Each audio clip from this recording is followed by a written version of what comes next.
Muitos dizem que o cinema morreu e eu já não tô passando muito bem. Mas a verdade é que ele pode estar renascendo. E olhe só, graças ao movimento de Donald Trump e a cultura mundial que está se transformando depois que o wokeísmo começou a cair no esquecimento. E é sobre isso que vamos falar hoje no Cine Quinto com a presença do meu querido Lucas Honorato. Lucas Roucorato, hoje. Hoje, no Cine Quinto, roda a vinheta. Corta! De cabeça pra baixo. Caramba. Não sei porque você ficou tão surpreso assim com o fato do Trump estar restaurando cinema. Afinal de contas, ele é ator. É verdade. Apareceu em vários Esqueceram de Mim. É verdade. O cara vários? não sei. Não, é só... Vários? Só em dois? Só num. Tem dois? Ele fez assim, ó, com a mão. Dois? É. Ele aparece em dois? E tem quantos? 5? Acho que tem 5 mesmo. Eu acho que são 5. Cara, Esqueceram de Mim é tipo Velozes e Furiosos. Caraca. Assim. Pô, os caras têm uma memória pior que a minha. Esqueceram todo dia. Só dava um moleque, mano, coitado. Muito bem. Olá, meus cinéfilos elementares. Então, depois dessa pré-introdução, que eu não sei como é que o editor vai fazer, mas ele que se vire, estamos aqui novamente com o Cine Quinto, que, aliás, esse aqui vai ser um proto-programa pré-piloto do nosso novo projeto do aqui. Cine Quinto 2. Do estúdio Quinto Elemento, que se chama Pop Corner. Para você que não sabe inglês, é a esquina do pop. Ah, achei que era pop pra corno. Não, Pop Corner é uma brincadeira com pipoca, agora né? Faz mais sentido. Então estamos começando assim, isso vai virar um projeto maior, mas... Oi, fala. Ice Cream Pop Corner, é isso aí, Ice Cream Pop Corner. E a gente vai... É um projeto nosso aqui, né, do Quinto Elemento, Lucão, e a gente vai juntar Não Dei com o Cine Quinto, falar de atualidades também, não vamos falar só dos filmes, vai continuar falando de filme de vez em quando, mas vamos falar de atualidades, vamos falar das notícias do cinema, notícias da cultura pop, né, quadrinhos. Sim, e vai ter o Mafinha também várias vezes. Mafinha vai participar, vai ser muito legal, e é isso aí. Então esse aqui vai ser um pré-proto antes sala do inferno. Antessala do Corner. Do Corner. E aí, então a gente decidiu começar falando, teve uma notícia agora, né, que o Trump vai colocar tarifas. É isso mesmo? É isso aí. Pra de 100% em filmes feitos fora dos Estados Unidos. Dos Estados Unidos. Ou seja, o Trump voltou com aquela história que a gente já falou aqui de dar valor ao soft power, né? Sim, ao soft power no cinema especificamente, né? Que é um baita soft power. Né? Exato. E aí vale um contexto, né? É uma coisa que todo mundo já tá meio cansado de saber, mas o cinema americano não anda muito bem das pernas, né? A gente tem, por exemplo, o fato de que recentemente quem levou o Oscar de melhor filme foi um filme sul-coreano. Sim. As séries, inclusive, que série tecnicamente é TV, não é cinema, né? Mas com os streamings a coisa se misturou, né? Tipo, sim. As séries têm 40 minutos de negócio, 1 hora de... Pô, e as pessoas às vezes acabam assistindo série ao invés de filme. Sim. Mas a série, em termos até de roteiro, teve uma época, teve um revival de série, né? Porque, e ela ficou mais importante até e mais profunda, muitos analistas falam isso, mais profunda do que os filmes do mesmo, que o cinema, né? E o cinema americano, o audiovisual americano, o entretenimento americano tá embaixo. Então, os filmes da Marvel, que eram os maiores blockbusters da última década, caraca, 10 anos já, né? Quando foi o primeiro Vingadores, hein? Rapaz... Tá, até quase 20, eu acho que é tipo perto dos 2000. Ah, doido? Vai falando aí que eu vou buscando aqui. Eita ferro. Então, você tá velho, essa é a notícia. Então... era o maior blockbuster, né? Eram os filmes da Marvel. Não, 2012. Aí, ó, faz 13 anos. Considerando qual? O Avengers, The Avengers. Vingadores. 2012, vai lá. Então tá velho, mas não tanto. 13 anos, velho. Então, e aí o que começou a acontecer é que esses que eram os maiores blockbusters começaram a decair.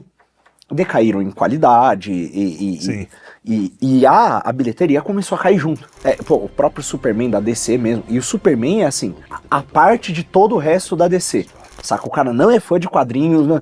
Superman é um daqueles personagens que o cara conhece e mesmo se ele é de fora, ele vai ver o negócio. Bom, minha geração, o primeiro filme de herói mesmo que foi mais bem produzido foi o Superman, né? O Superman 1 com o Christopher Reeve. Antes dele era só série, né? Tinha o super-herói, tinha o Homem-Aranha, Batman, tudo, mas era sériezinha e era até meio tirando uma onda, meio infantilzinho, né? O Superman foi o primeiro que levou mais a sério. E o próprio Superman, ele assim como o Capitão América, ele servia em determinadas histórias como diretamente, de forma muito explícita, como soft power americano. Sim. O Capitão América tinha as histórias antissoviéticas lá, aquele negócio todo. Nos quadrinhos já, né? Sim, exatamente. Então, em sua origem, já esses personagens eram importantes para os Estados Unidos. E aí o negócio eles eram muito importantes e de repente você tem uma decadência. O Superman, que saiu recentemente, não teve uma bilheteria tão boa assim e tá sendo superado por um negócio que ninguém imaginava, que é o Kimetsu no Yaiba, o Demon Slayer.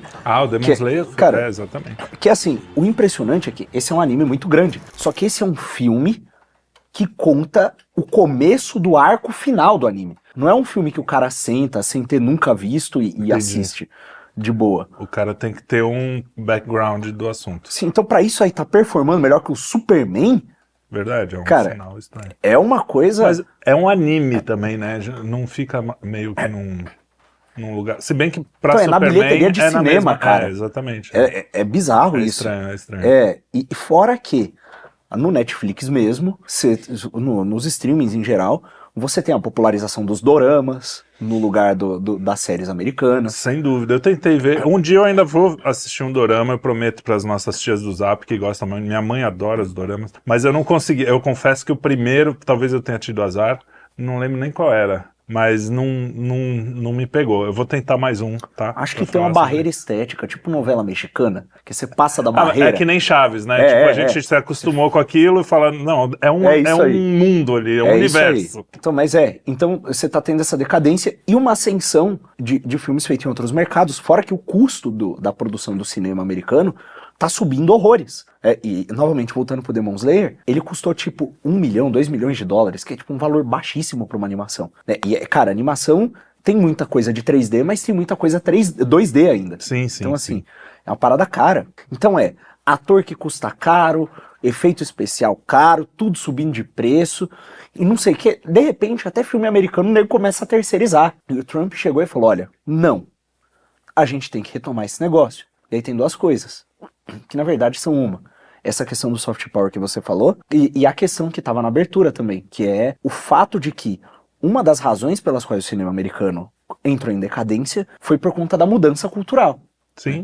Que quando os filmes americanos eram sucesso, eles falavam de valores que apelavam a maioria do público. A maioria do público, exatamente. Eles não estavam querendo doutrinar. Até sempre quis doutrinar. Tanto é que o Código Reis, eu descobri que os melhores filmes, pra quem não sabe, o Código Reis foi criado na década de 30, se eu não me engano, talvez um pouco antes, talvez um pouco depois, mas que os filmes estavam virando uma zona, né? Tinha filme daquele circo, com aquelas pessoas deformadas, e os caras começaram a fazer filme de qualquer jeito, apelativo, meio quase dos dias de hoje, assim, né? Sim. Os caras começaram a apelar.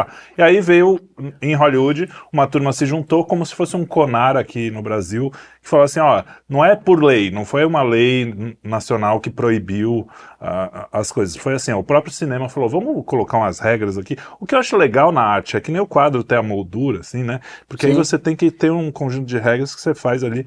Mas aí eles fizeram, e os melhores filmes da história, todo mundo acha que não, liberdade total, quanto mais livre, melhores vão ser as suas obras de arte. E na verdade os melhores filmes da história do cinema foram em cima desse Código Reis, que veio de uma galera que era meio, não vai sair homem e mulher deitando na mesma cama, se você quiser falar você vai insinuar que eles vão fazer. Tem até a piada, né, que foi escrito por um jesuíta, meio que baseado em doutrina católica, só que quem produzia os filmes eram judeus, e quem consumia eram protestantes. Então, ou seja, foi uma junção que deu certo. Uma regra católica para filmes judeus consumidos por protestantes. Pronto, que na verdade foi esse caldo cultural do Ocidente no final, né? E são os melhores filmes. O que quer dizer, assim, daí veio pra cá, hoje tem filme... Por exemplo, teve uma época, perto dos anos 2020, assim, entre 2010 e 20, que o cinema de arte tinha que ter uma cena de sexo explícito, né? Tipo, era obrigatório, senão não era arte o suficiente. Que nem aí você começa a pensar, pô, pra quê, né? Não é nem moralismo, é porque você fala, pô, perde um pouco o sentido, do perde nada, né? até o gosto pelo negócio, né? Você tá assistindo tranquilo, de repente rola! Você vai... Tipo, uma vez, cara, tem uma coisa, eu fui ver aquele Luzia, é um filme espanhol, deve ser espanhol, não lembro.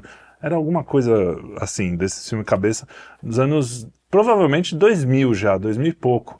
E, pô, eu tava assistindo na casa da minha avó, achando que era um filme de arte normal, assim. De repente, minha avó veio trazer um biscoitinho, assim, nem sei se eu era maior de idade. E aí, de repente, começa uma pegação lá, meio over, assim.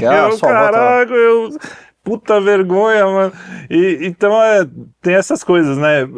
E é meio desnecessário, às vezes. Eu não acho que a nudez é sempre desnecessária, não sei o quê, não é esse tipo. Mas eu acho que o Código Reis fez as pessoas terem que contar boas histórias, porque você não podia apelar, né? Não, então, e aí veio a contracultura, e na contracultura teve coisa boa produzida nesse ambiente. Mas teve muito clássico que, mesmo depois da contracultura, que era um clássico que se encaixaria de boa no Código Reis. Sim. Às vezes um pouco a violência, né? Mas sim. A violência no Código Reis é que não tinha técnica pra você fazer o cara explodindo a cabeça. Não sei se isso era muito... Enfim. Então, e da contracultura veio uma outra coisa, que foi o woke, né? Isso. Mas antes disso, acho que é bom a gente pontuar que, nessa época, o cinema era notadamente uma arma de soft power americano, porque ele vendia o American Way of Life, né? Então tinha aquela coisa do sonho americano e etc. Inclusive, os filmes americanos foram centrais, eles tiveram um papel muito grande na Revolução Romena. Porque a Romênia é o último país a se livrar de uma ditadura comunista, foi a última ditadura comunista da Europa, assim. Da Europa, no mundo tem outros, né? Mas enfim. Mas na Europa foi o último, e na época, uma das coisas que fez a população meio que tomar consciência de que tinha alguma coisa errada, foram os filmes americanos. Então o nego contrabandeava fita e os caras faziam exibições clandestinas dos filmes americanos. E aí até por uns motivos meio bobos e até meio errados, né? Os caras, olha lá, nos Estados Unidos os caras têm carro assim, assado, tem o consumo e não sei o que, as mulheres andam sem roupa, ó, que legal. E aí os caras olharam aquilo, ficavam maravilhados e se revoltaram. Isso alimentou a revolta, o sentimento de revolta contra o governo. Isso que ano foi que você tá falando, mais ou menos? Não lembro. Porque deve ser a mesma história. Nos anos 80, na Romênia, inúmeros filmes ocidentais atravessavam a cortina. A morte do Ceausescu deu no Fantástico, inclusive. Vamos ver. Esse filme, Chuck Norris contra o Comunismo, chama. É um documentário que fala de uma dubladora. Era uma mulher só que dublava todos os filmes. Então eles ouviam, tanto é que ela é famosa lá. Foi década de 80, que então, o Ceausescu morreu em 89. Então é isso aí. E ela contrabandeava os filmes e pra dublar, porque ninguém entendia inglês, ela era uma mulher só que dublava em romeno. Então todo mundo, o Chuck Norris tinha a voz dela, todo mundo tinha a voz dela. E os caras assistiam e ajudou na Revolução. Segundo o documentário, eles até contam isso. E é curioso que, de fato, tinha muita coisa que entrou no caldo cultural do Brasil mesmo por meio desses filmes. Sem dúvida, né? Sem dúvida. Essa questão, olha, o Brasil é um país muito católico. E o catolicismo, embora ele não seja anticapitalista per se, né, existe uma nuance, né, dentro da doutrina social da igreja, que depende do que você chamar de capitalismo, não dá. Mas a questão de livre associação e trocas voluntárias, não sei o que, isso aí, beleza. Mas o catolicismo, ele não é muito pró-mercado de maneira irrestrita. Liberalzão. Exatamente. Tudo, né? Então tiveram certos valores que só foram entrar no Brasil com força mesmo por conta da cultura americana que a gente consumiu. E por bem ou por mal. Sim, né? Sim. E no começo dos anos 2000, veio junto a internet e você teve meio que um conflito geracional causado por isso. Porque você tinha o jovem meio modernoso, influenciado pela cultura americana. É como se a modernidade tivesse chegado efetivamente ao Brasil, né? Certo que já tinha TV e etc, né? Mas, por exemplo, nos anos 90, eu gostava muito da cultura americana também, sempre fui. Jazz, né? Depois o rock and roll e próprio cinema, é uma coisa que eu sempre gostei. Nos anos 90, por exemplo, Saturday Night Live, que era um programa de humor, eu sempre gostei também muito de humor. Você não tinha o acesso que você tem depois da internet. Sim. Era um negócio raro de ver, até a TV a cabo veio, de vez em quando passava um episódio ou outro. A internet realmente fez a cultura mundial, até a japonesa, no caso dos animes, né? Então, o mundo se abriu mesmo e as pessoas tiveram um acesso que nunca se teve mesmo. Fora a questão das entrevistas, tipo, a notícia que demorava semanas, meses pra chegar. E acabou surgindo esses caras tipo Jovem Nerd, né? Que fizeram, isso aqui foi fogo, né? Porque eles se apropriaram, a esquerda principalmente, se apropriou da cultura para, às vezes, até de coisas que nem são tão de esquerda, e começou a conseguir corações. O soft power da esquerda Jovem Nerd, né? O Jovem Nerd é um caso que é muito emblemático, porque eu acompanhei desde o começo. Eu também gostava quando era moleque. E o Jovem Nerd era meio que modelo, porque eu queria fazer a mesma maracutaia que ele fez na internet. Então ele conseguiu monetizar esse negócio. Então ele era meio que um case de sucesso que eu usava até como estudo de caso, assim, sabe? E o Jovem Nerd é curioso porque você vê o começo do Jovem Nerd, eles tinham um tom no conteúdo deles. E nem era muito politizado, era só nerd mesmo. E eles eram meio politicamente incorretos até. Exato. Tinha umas piadas meio pesadas, assim, no Nerdcast e tal. E eu lembro que a propaganda deles que chegou a passar na TV, que eles fizeram propaganda do Nerdcast, ou na TV ou rodava anúncio no YouTube, era uma coisa assim que foi meio, olha, eles anunciaram, que legal. Era uma menina no ônibus, assim, e um cara no ônibus de fone, aí um olhava pro outro, e o outro tava rindo sozinho. Ele tá ouvindo Nerdcast, porque ele tá rindo sozinho. Então era meio que uma marca deles, o bom humor, né? Ele tá com a voz assim, não é porque ele é macho, não, é porque ele tá gripado. É que eu sou agente russo, eu ando aprendendo com o Steven Seagal. Como fala. Muita Red Pill. Exato, tomei muita Red Pill. Se eu falo assim, fica até mais confortável. Mas enfim, é meio ridículo. Vai lá, continua. Era a marca deles, o bom humor, né? Só que o negócio, conforme a cultura americana foi mudando, e observação, a cultura industrial americana foi mudando, não a cultura do capial no Midwest. Sim. A cultura do... Era a cultura Califórnia Nova York, não era a cultura... que depois, hoje a gente tem aquele do cowboy lá. Brokeback Mountain. Não, outro. Esse ainda era woke. Agora, que a gente tá vendo agora. Yellowstone. A gente tem umas coisas dessa cultura mais cowboy, assim, né? Sim. Que é claro. No máximo vinha através do sertanejo, que era meio cowboy, Leandro e Leonardo, aquela época. Exato. Só que as universidades foram sendo tomadas pelo pessoal mais frankfurtiano e tal, aquela coisa toda. A própria escola de Frankfurt se desenvolveu lá, né? E os caras foram tomando academia, esses profissionais formados na academia foram entrando nas empresas de produção cultural, na indústria cultural, e o entretenimento foi mudando para se adequar à ideologia que não é nem marxista, é pós-marxista deles. Né? O Marx ia odiar vários filmes desses. Nossa, pelo amor de Deus. Veja lá o que naquele... Brokeback Mountain, por exemplo, ele não ia gostar muito. Da origem da família, do estado e da propriedade privada. Você abre esse livro, aperta um Ctrl F e procura Ganymedes. Aí você lê o que está escrito lá. Enfim, a cultura mudou. Né? E aí, esses filmes que antes eles foram, olha, não foi só na indústria cultural, as instituições americanas foram sendo tomadas, especialmente pelos Clinton, que é uma coisa que está muito bem documentada nos minicasts antigos que a gente fez a respeito disso. Tem um minicast que o Arthur fez sobre o Foucault, que fala da transição da esquerda, da pauta econômica para a pauta sexual, e tem outros em relação ao wokeísmo, a seita que corrompe a democracia, eu acho. Vale até um remake. Mas enfim, o ponto é, as instituições foram sendo tomadas, de repente o wokeísmo ele se torna política de Estado. Né? Você tem a coisa da ação afirmativa, das cotas, da questão racial sendo mais aflorada e etc., da questão sexual. E pintou um puritanismo às avessas, né? Do tipo, se você não é ultrassexualizado, LGTV, não sei o quê, você tá fora... Você é fascista. Você tá fora da janela de Overton, da conversa cultural. Cara, teve um cancelamento ridículo. Teve um filme ruim do X-Men, que tinha um trailer em que o vilão, ele enforcava a mística. E as ONGs feministas cancelaram o filme e chamaram por um boicote, porque tinha uma mulher sendo enforcada. Cara, sendo que era o vilão, era o vilão. Tipo, não faça isso. O vilão é, só pra eles entenderem, né? Porque eles, né? Assim, o vilão é aquele que você fala assim, não faça assim, entendeu? esse é ruim. Esse não é o cara que você tem que se espelhar. Então, assim, cara, a coisa ficou ridícula num ponto em que, olha, o cara que tava aqui, o Jovem Nerd, ele pagava as contas dele falando desse negócio, da cultura de massa americana. De repente, a cultura de massa americana começa a mudar e a ter um certo tom ideológico. Ele vai absorvendo aquilo de maneira quase passiva. Sim. E, de repente, as empresas com as quais ele fecha publicidade, nego que ele faz produto licenciado, começam a exigir um certo discurso e uma certa maneira de se portar. Os caras foram se adequando. Sim. Né? E aí virou esse chorume que a gente tem Ou hoje em seja, dia. o soft power acabou virando o soft power woke, né? Sim. Que não era nem tão soft assim, porque... Cara, mas foi isso, né, que aconteceu. Exato. E agora, aí é que tá, você, quando a gente conversou antes, você colocou uma coisa legal. O soft power nem sempre é uma coisa ruim, né? Sim. O cara pode trazer bons elementos para uma Sim. cultura, né? Por exemplo, no caso do Código Reis, era tudo bem, tinha aquela coisa do americano, ser o centro do mundo, mas ao mesmo tempo você tinha, é legal você ter uma família, é legal você ser um bom cristão, é legal você viver a vida, né? A mensagem era uma mensagem positiva que você pode aproveitar, né?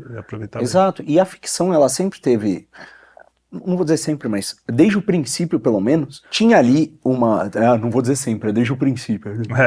Não, mas você vê Homero, por exemplo, tinha um soft power dos gregos lá. Não, mas o que eles queriam, o que eles queriam com aqueles poemas era doutrinar o militar grego. E o militar grego era qualquer grego, praticamente. Então, assim, o sujeito, ele ia...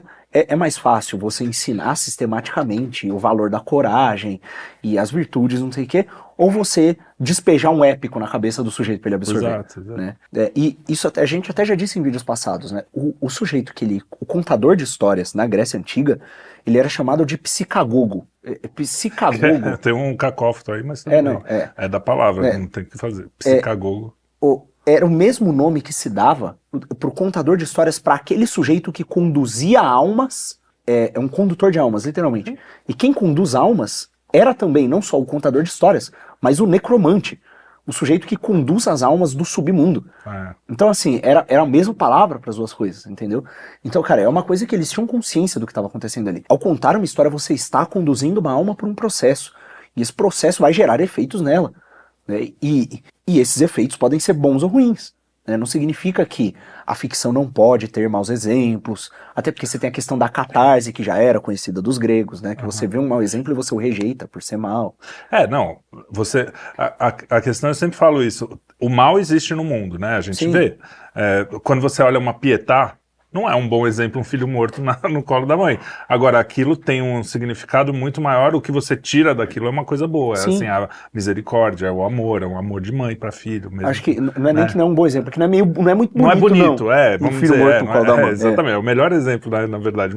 Mas não é uma coisa bonita de se ver. É a morte ali, a violência, existe uma... Né, é a grande crítica que a gente faz aos filmes cristãos, que são feitos para serem filmes cristãos, quase um catecismo ali, que o cara faz, todo mundo é bonzinho, e o ateu é muito mal, e o não sei o que. Não tem nuance que você vai falar, não, tem que ter algum contato com a realidade, porque você não quer convencer a pessoa que já está convencida. Eu quero convencer o cara que vai olhar e falar, cara, existe mal no mundo, mas olha só, você fazer o bem vai te trazer alguma coisa maior do que simplesmente o seu bem material, a sua, né, que é o que os bons filmes fazem. Acho que no Cine Quinto mesmo, a gente já falou de alguns filmes que são muito mais cristãos do que filmes cristãos sem serem explicitamente cristãos, né? Ou então, o mau exemplo no sentido, o Advogado do Diabo, que eu falei recentemente, é um filme que dá errado, na verdade. É um filme que a mensagem, se você não tiver cuidado, pode ser uma mensagem, sempre você vai se ferrar, vai sempre perder pro diabo. Ou não. Quando você perde pro diabo, a sua vida vai ficar ruim. Ou seja, é o exemplo ao contrário, também pode acontecer.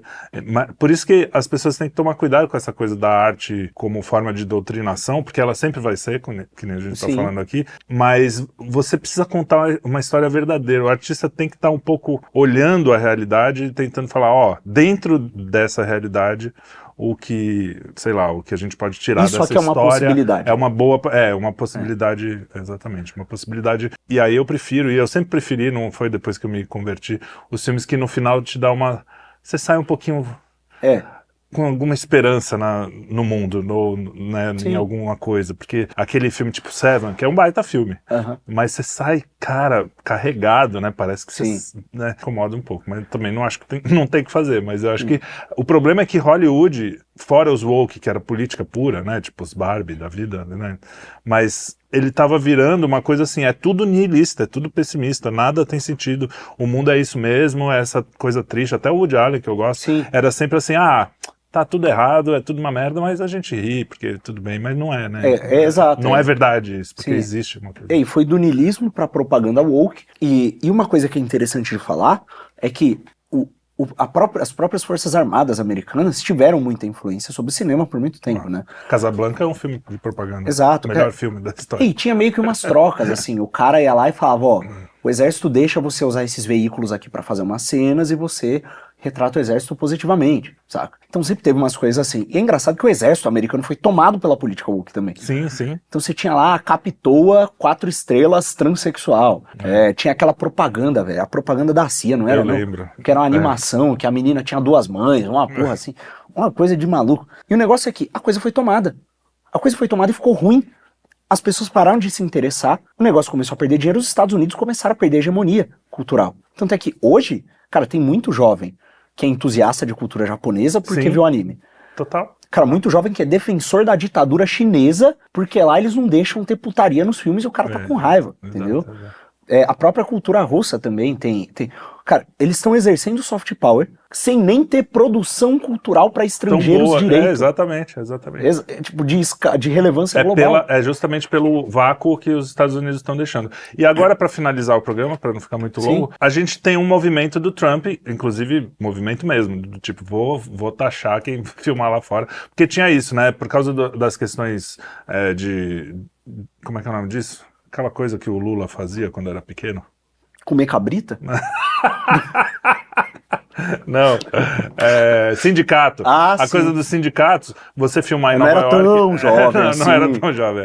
Você filmar em Nova York, por exemplo, era muito caro e tinha uma... Não sei, tanto é que o Woody Allen, que eu sempre dou exemplo, porque eu gosto dele, ele tá... Cada dia Vicky Cristina Barcelona, Paris, eu te amo, não sei o quê, Meia-Noite em Paris, era sempre uma cidade da Europa, porque tava mais barato filmar. E ele é um cara que filmou Nova York como poucas pessoas, né? Então, essa coisa do cinema sair dos Estados Unidos foi um movimento mesmo. E junto com isso, a qualidade caiu muito. Então o Trump tá querendo voltar. Tem aqueles atores, né? O Mel Gibson, uma galerinha que tá junto nessa história. E tem uns caras que estão reclamando, tipo Snoop Dogg, né? Você até botou lá no nosso... Cara, o Snoop Dogg achou ruim que ele foi no cinema e tinha tipo uma viadagem. Ele foi com o sobrinho dele. Aí ele falou, porra, eu não vou mais. Até o Snoop Dogg, o Snoop Dogg, mano. O cara tá... Pô, vocês estão exagerando. E aí, é curioso que o Trump faz, ó, eu vou tarifar filme que vem de fora, para ter um incentivo para produzirem aqui dentro, e ao mesmo tempo ele tá fazendo cortes em universidades que sei lá, que os currículos principais são estudos de gênero e esse tipo de coisa. Então, cortando as ONGs que lastreiam o negócio na sociedade civil. Então ele tá fazendo um movimento de todos os lados para que a produção cultural deixe de ser woke. E aconteça dentro do país dele de novo. Então ele puxou as rédeas, e agora, assim, obviamente que não vai sair um filme bom amanhã. Não vai sair um filme bom ano que vem, por causa disso, mas daqui a uns 4, 5 anos, é capaz que a gente vai começar a ver, provavelmente, uma retomada. Se a democracia permitir. Porque as tentativas, assim, tipo Daily Wire foram muito ruins, né? Tirando documentário eles fazem bem até. Mas, cara, filme aquele de humor é uma vergonha. Porra, velho, filme de... desenho de direita, filme de direita, não dá, velho. Né? Não dá. Então, e tem isso, né, cara? A mudança cultural, eu acho que aconteceram coisas no Brasil e no mundo que as pessoas estão saturadas mesmo. Essa coisa é meio cíclica, né? Até bíblica. Você vai, fica como é que é? Você se segura um pouquinho, aí fica melhor, as pessoas começam a ter mais tônus, vamos dizer assim, aí a coisa cresce, de repente vai relaxando e sai. A gente tá nessa volta, eu acho, a impressão que eu tenho é que a gente tá nessa volta, e eu acho que culturalmente também. E aqui no Brasil, a gente também um soft power que tá destruído. A gente tinha futebol, que é uma coisa de, pô, venci na vida, vim de baixo. Era muito legal isso, né? Pô, Pelé era um cara de classe média baixa, o Garrincha veio do nada. Sim. Você tinha a coisa da ascensão, você tinha a coisa da vitória, né? Você gostar de vencer, não é aquela coisa, todo mundo Sim. pode vencer. Então o soft power brasileiro da música, a música brasileira não é coisa papo de brasileiro. É assim, ela realmente tem uma sofisticação que você não vê em todo lugar do mundo. Sim, sim. Muito próxima da europeia e da americana, que são as ocidentais mais fortes, assim. A gente foi da bossa nova, tipo do Chico Buarque, eu sei lá, do Cartola. Sim. A gente foi do Cartola pra Anitta, né? Então Não, cara, tava ouvindo, não precisa nem ir tão longe, Fábio Júnior, que eu acho cafona. Não, o cara não tem nada contra. Ele até. Eu conheci, ele foi gravar no estúdio. Tava com foi um muito pouco simpático. de medo sobre o que você ia falar. Não, eu não casei com ele. Graças a Deus. Não fui um dos que casei. Mas é um cara legal, tratou bem. Mas aquelas letrinhas cafona. Mas eu tava. A minha senhora tava ouvindo uma música dele, eu tava tirando sarro, né? Aí eu fiquei meio de mau humor, aí pra agradar eu falei, não, vou tirar a música. Eu fui ver a harmonia. Pô, tem uma harmonia interessante, tem uma coisa diferente. Sim. Não é aquela coisa. Mesmo o popular no Brasil tinha algum, sabe, elemento de sofisticação no bom sentido, né? Não sofisticação babaca. E virou um negócio muito ruim, mas isso é mundial também. Nos Estados Unidos a música decaiu, na Europa, enfim. Mas já devagar. O que é importante é que a gente pode voltar a ter isso aqui também. A gente tem... As pessoas no mundo gostavam de brasileiro. Agora você vai em Portugal, os caras querem matar brasileiro, porque o brasileiro tá enchendo o saco. Mas é claro, porra, substituíram a cultura genuína pela narcocultura. Exato. O sujeito, até o jogador de futebol, cara, antes o sujeito, não, eu vou crescer aqui, futebol, o que é o futebol? O cara vai lá, se prepara fisicamente, com esforço físico, ele adquire uma habilidade, ele sobe na vida. Beleza. Você pode dizer que isso é uma coisa baixa, não sei o que, mas pelo menos tem algum esforço, tem alguma virtude sendo construída. O sujeito, o funkeiro, o favela venceu ganhei dinheiro por meios misteriosos ou até escusos. E tenho orgulho disso. E agora tenho aqui o meu fuzil e estou na favela com uma corrente de ouro. E usando drogas. Olha como eu sou bom. E com aquele carro que eles gostam lá, que não é o Ferrari, qual é o Citroën. Não, o... HB20. Porsche. Porsche. Não, é que tem o contando os plaquês de 100 dentro de um Citroën. Olha. Nós só chama porque sabe que elas vêm. Ah, entendi. Então tá bom. Você fala mal, você conhece todos os claro funks, que eu conheço. Né? Impressionante. Mas é isso, a gente precisa retomar. E aí eu tive uma conversa, só para finalizar mais uma vez, né? Finalizar para sempre. Uma conversa aqui com o Josias, se você quiser assistir. A gente falou sobre o Festival de Veneza e no final acabamos falando de um monte de coisa, falando um pouco do Festival de Veneza. Mas sobre como essa cultura woke em Veneza também ficou claro, apesar de ter o lance da Palestina lá, ficaram choramingando, não sei o quê, mas a própria organização do negócio abriu espaço para filmes bons mesmo, assim, tipo, não era filme, porque esse filme está com um assunto que é importante politicamente. Tanto é que foi uma das reclamações, que os que ganharam não tinham tanto esse apelo, e falaram, mas vocês estão se preocupando mais com a arte do que com a política, e os caras falaram, é isso. Ou seja, o mundo realmente está aos poucos virando, o que é uma boa notícia. Quem sabe, então, o cinema não sobrevive. A volta dos mortos-vivos 3, 4. E graças ao Trump, talvez o Ocidente não fique tão pra trás assim. Então, é verdade. Mas assim, não se satisfaça, tá? Da última vez que a gente dependeu dos americanos pra ter sustentação, deu ruim. Então, vamos dar. A gente pede uma ajudinha ali, mas faça a sua parte também, né, cara? Pelo amor de Deus, Não vai deixar só pra ele. Até porque a gente tem uma cultura sensacional, cara. Pega o Suassuna, pega Machado de Assis mesmo, no cinema a gente tem, um milhão de exemplos, que eu não vou dar agora porque minha memória tá péssima. Vocês já repararam nisso, eu não sei o que é, vou no médico. Maconha. Imagina, nem fumava quando era moleque, imagina agora. É maconha, não acreditem. Então é isso aí. Obrigado por nos acompanhar aqui no Cine Quinto. Até desafinei. Até a próxima. Um grande abraço. Tchau, tchau. Eu tô rindo que nem maconheiro.